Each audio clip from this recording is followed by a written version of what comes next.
Hi, I'm Shantae Batson. I'm a professor of surgery at the University of Mississippi Medical Center, and I joined EAST approximately 10 years ago at the completion of my Surgical Critical Care Fellowship. I've always found it to be a very inviting organization. It's welcoming to med students, residents, fellows, advanced practice providers, all those interested in the care of the critically injured trauma patient.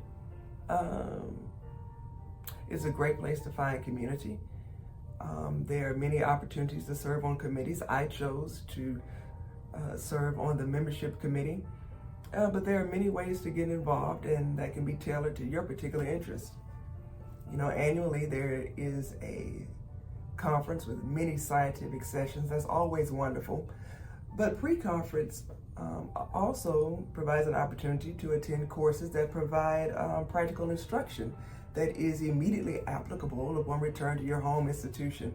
So I hope you all take the time to explore the many opportunities provided by EAST and consider joining us. Thank you.